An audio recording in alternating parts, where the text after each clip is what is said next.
The France 24 debate. We're wondering, when is the tipping point in Syria? We're talking about it with Syrian activist Sadek Salem, Georges Malbruno of Le Figaro newspaper and Le Figaro.fr, and joining us from London. She was the U.S. Embassy's public affairs officer in Damascus from 2007 to 2009. Catherine Van de Weet of the State Department, thank you for being back with us.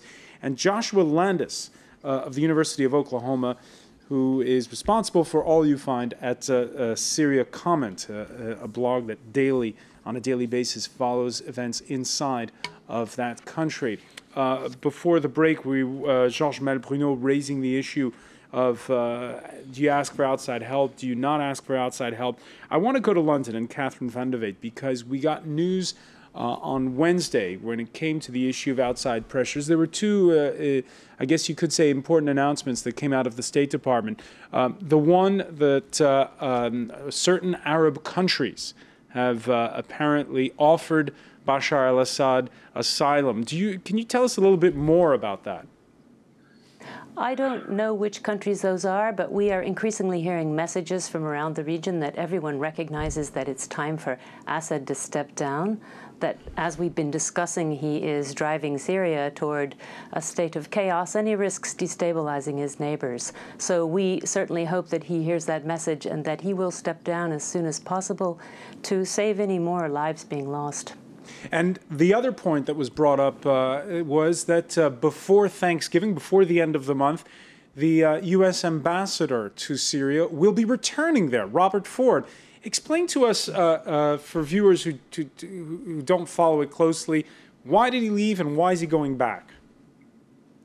Ambassador Ford was asked to come back to Washington to have consultations on the situation in Syria and also to give him a break because it is an extremely tense situation. He himself has been exposed to numerous attacks, and he has demonstrated, in our opinion, great bravery in remaining there, remaining as an eyewitness, as a conduit of conversations with the opposition and with others.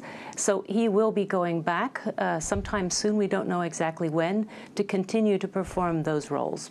Sadek Salem, is that the right strategy for the U.S. to keep its ambassador in Damascus? I don't know. I'm not a professional politician, but I like the guy, Mr. Ambassador, and I want to say that the Syrian regime have been blackmailing the Occidental governments for 40 years.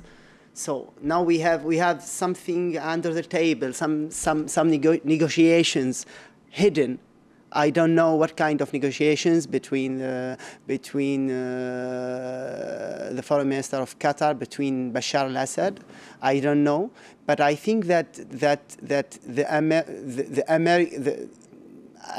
would like to say the majority of Occidental politicians now know that Bashar al-Assad cannot stay in Syria, cannot stay, in the sense that we have so many demands. We have to talk. We have to speak to Luis Moreno Ocampo. He's the solution for the moment. I'm talking about Courtyard, Chief Prosecutor at the International Court. Yeah, International Court. Yeah, Joshua Landis, are your teeth ringing from hearing some diplomatic chatter? What do you know about what's going on the diplomatic front? I don't know anything, but I assume that this is a tit-for-tat negotiating. Yeah. That, the Syrians were very angry at Ford because he went to Hama and encouraged on the opposition, which they thought was beyond what an ambassador should do. The U.S. ambassador doesn't do that in Bahrain and other places. Then they threw eggs at him and they assaulted his car, and that's not supposed to happen. And I think that things were getting out of control, and they pulled him back. The Syrians want to have Imad Mustafa, their ambassador in Washington. Imad had to leave Washington, or he left Washington when Ford left Damascus. So I think that both sides want to have the sort of hair of Muawiyah between them. They want to be able to have some kind of dialogue and people on the ground in both Washington and in Damascus. They needed to renegotiate the ground terms because things were getting out of hand. But they both want a minimum of dialogue and open lines to each other. Now, France, among the countries, by the way, leading the charge to, as we saw in the past, oust Libya's leader. But when it comes to Syria, airstrikes or even a no-fly zone, definitely not on the agenda. However, here's what the foreign minister had to say earlier in the week. We will take action. First, by tightening cooperation with regional countries, the Arab countries, Turkey. Second, by also tightening our links with the Syrian opposition that is getting organized and with which we have real connections. And third, by continuing our action at the Security Council. Action at the Security Council, Catherine van de Weet, is that at this point highly unrealistic in view of statements out of Moscow? Well, I think we have been unable to achieve even the most watered-down resolution recently because of the opposition of major powers on the Security Council. But that doesn't mean we will stop. We have the US, the EU, Japan, Canada, all imposing sanctions on Syria. We have sanctions on the major members of the regime. Syria is now in serious economic difficulties. Those sanctions are starting to bite. So we are pressuring the regime by other methods, though there has not been the chance to have concerted action in the Security Council. The fact that you intervened, when I say you, I mean the Western nations in Libya, Joshua Landis a moment ago mentioning Bahrain. Does that mean that you're now sort of obliged to go the whole hog when it comes to a country like Syria? We do not believe this is a conflict that should be militarized. There is no support for it. There is the opposition themselves mainly do not want that. And Syria is extremely different from, of course, from Libya, from Bahrain, very complex ethnically, as we've been discussing. We think that there should be a peaceful transition and that international pressure is going to be more effective in forcing Assad to step down and beginning some kind of transition. Georges Malbruno, a word on the French position here, because we heard the statement there from the foreign minister a moment ago. The French, whose president, along with David Cameron, went to Benghazi to celebrate France kicking out Muammar Gaddafi. How far are the French going to go on Syria? They went already very far, at least vocally speaking, but they can't do more in terms of, as it has been said, there's no way to have the Russians to vote for a no-fly zone in Syria or whatsoever. So in that statement, we heard Alain Juppé mention Turkey, mention Qatar. Yes, I think the option should be through Turkey. The problem, Turkey is not will not take any steps, militarily speaking, without the backing of the EU, the US, etc. And we have also to remind that the neighbors, the Arab neighbors, and even Israel are not so happy with the fact that Bashar could be toppled down. Iraq is not very happy, especially the leaders of Iraq now. Most of them were hosted by Hafez al-Assad in the 80s. Jordan is in a very critical situation. They would like Syria to be removed, the power, but they are afraid of his ability to foment. Yes, and Israel, you know, is wait and see, because they don't like very much Bashar, but they know that Bashar has been keeping the border very tranquil, and so it's very important to understand what the game is. The geopolitics. Yeah. Catherine van de Weet, your thoughts on what Alain Juppé said there about getting Turkey and Qatar involved. What do you want to see as the role out of places like Ankara? Well, just with reference to maintaining stability, I mean, I think I would respond, that was then and this is now. The instability posed by the continued conflict in Syria and continued repression and the possible economic collapse is far greater than the instability that would be posed by a change of government. We would like all regional powers to help in bringing pressure on the Syrian regime. Our Assistant Secretary for the Treasury will be in Jordan and in Beirut within a few days. He'll be talking to them, and particularly to the banking sector, about how to stop the Syrian government using the banks in those two countries to evade the sanctions on them. So we would like the neighbors all to play a role in this, but not in a militaristic way. Joshua Landis, your thoughts? Well, Syria is in the worst of all worlds right now. The regime is still strong, and the world is placing these economic sanctions, which are going to have a big effect on Syria. There's no doubt about it.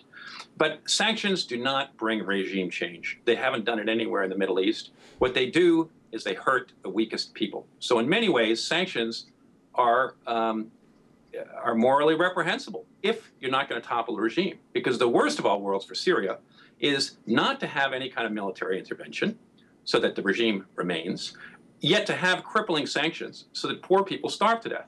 And that's what we had in Iraq in the 1990s. And the UN estimated that 1/3 of a million Iraqis died because of sanctions. And unfortunately, what we're seeing here for the future of Syria is a very bad scenario where a low-grade guerrilla war potentially grinds on an insurgency without a lot of help from the outside, and yet incredible courage from the people inside, but with a government that remains together and is able to kill them and repress it. And then the people starve because there's no economic activity. But the government remains in power. And that's what happened to Saddam Hussein. And the only person who turned him over was American soldiers. And that's what was the situation with Gaddafi to a certain extent. It was foreign intervention. Academically, we don't have a government in Syria. We don't have a government. We have a regime. We have a mafia, which can fall, I don't know, in 5 minutes. It's the speech of the regime that if we are gone, it would be hell in Syria. Actually, you have to understand with whom you are dealing. Following Bertrand Russell, who said once that in a democracy, a fool can vote, but in a dictatorship, he can rule. It's the case of Syria. It's the case of Syria. But many dictatorships have lasted for a long time. Yeah, but it's changed. The laws have been changing, and now we have a new Syria. Syria has changed, and now we are just talking about strategic points. Bashar al-Assad knows. Okay, but that on the point of sanctions. Okay. I'm for it because the Shabihan, the gangster of Bashar al-Assad, had to be paid. And when Joshua Landis makes the point about in Iraq, a lot of people starved to death as a result of sanctions. It's not the same case. In Iraq, it was the death of Saddam. Now we have a hell of revolution in Syria. It's not the same case. We have a strike. Now, today we have a strike. We'll continue with the strikes. We need the help of US and we need the help of Europe.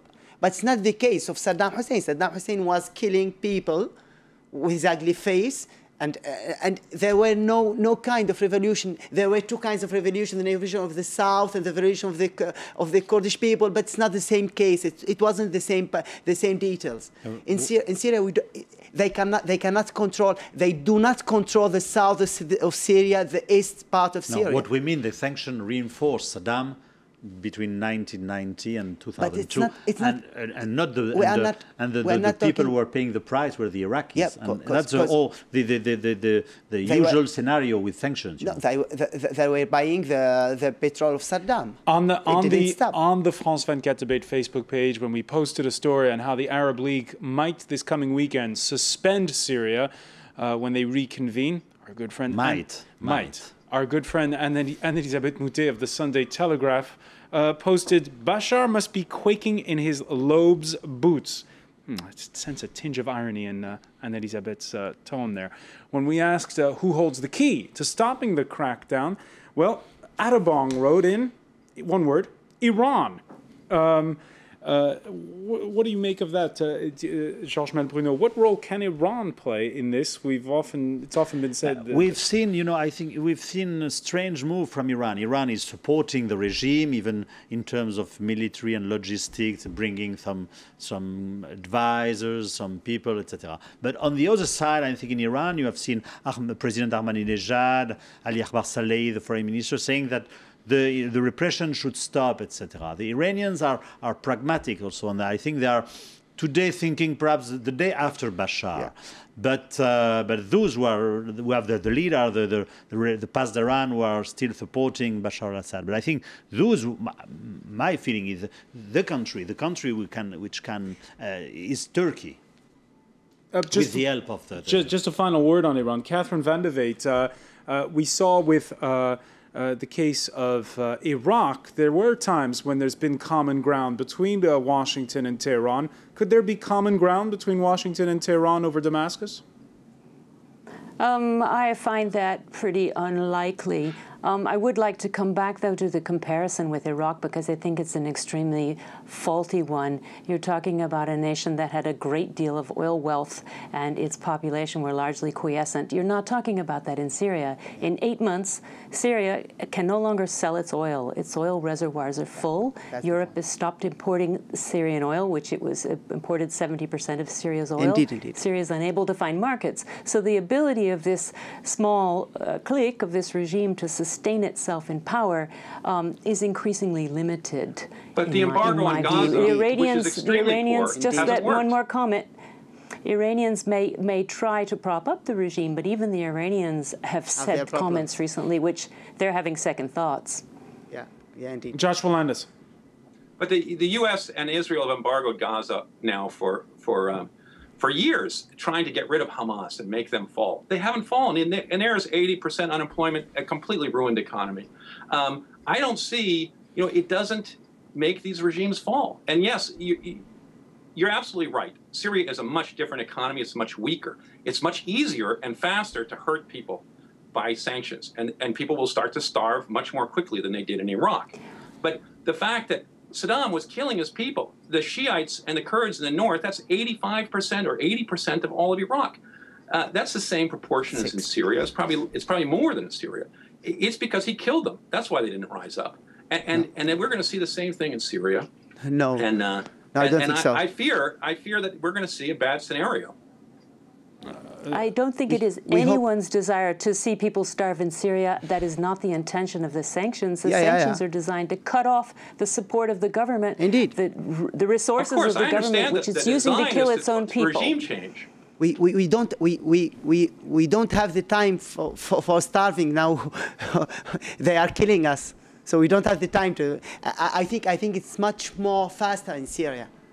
The movement is much more faster. You believe things will go a lot faster. We're going to have to, unfortunately, leave it there because we are out of time. But I want to thank you, Sadek Salem. I want to thank Georges Malbruno. I want to thank Catherine Van de Weet for joining us from London, and Joshua Landis from Norman, Oklahoma. And thank you for being with us here in the France 24 debate.